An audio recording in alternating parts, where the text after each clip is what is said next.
আমার আবার প্রাণী পোষা কিন্তু শখ আছে, শুধুমাত্র পাখি ছাড়া। আমি পাখি পোষা পছন্দ করি না, সত্যি কথা বলি আমি আপনাকে। কারণ এটা একটা স্বাধীন প্রাণী, ওকে আটকে রাখার অধিকার আমার নাই। তো হ্যাঁ, কবুতর পালি আমি, ছেড়ে দিই, আটকে, খাঁচার মধ্যে না।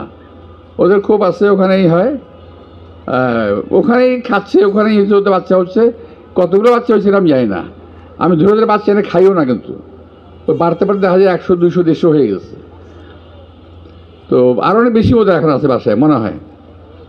আমি ছাগল পালি, আমার বাসায় মিনিমাম এখন 20টা ছাগল আছে, বিভিন্ন প্রজাতির। আমার লাভ কি? ছাগলে কিন্তু আমার 1 পয়সাও লাভ নেই। তো ওখানে শুধু খাওয়াই এদেরকে, আমি শুধু খাওয়াই। ও বছর আমার মাসে প্রায় ওদের পিছনে 20,000 টাকার মতো ব্যয় হয়।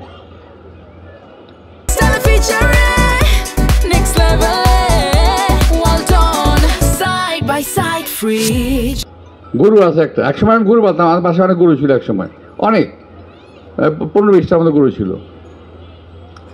তো এখন একটা আছে গরু, আর ছাগল কয়েকটা।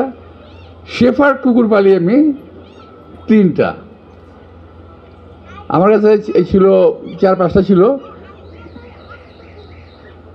বিড়াল আছে, আমার পাশে আছে একটা বিড়াল। তো আমার শেফার্ড কুকুর আমি পালি।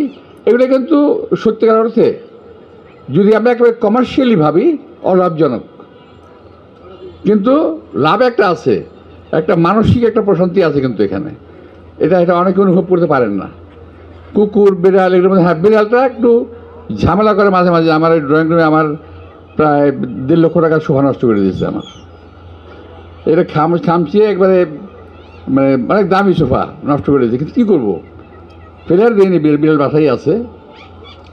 এখন আমার নাতিরা একটা বিড়াল পালে, ওই বিড়াল দেখলে শুধু আদর করতে ইচ্ছা করে।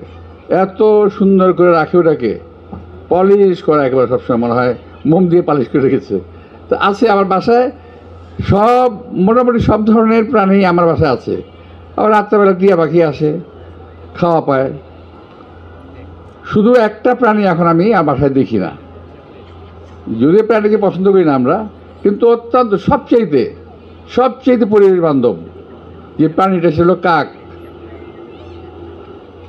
এই কাকটা আমি আজকে আর দেখি না, আমার বাসায় এখন আসে না, বুঝতে পারলাম না এটা।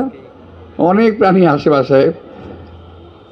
আর একটা আছে এই যে বিড়াল, যে বিড়ালটা আমি অন্য বাসায় বিড়ালকে মনে, অন্য কোনো জায়গার থেকে আমরা বলি জঙ্গলি বিড়ালকে বন্য বিড়াল চলে আসে, এটা খুব ভয়ের ব্যাপার।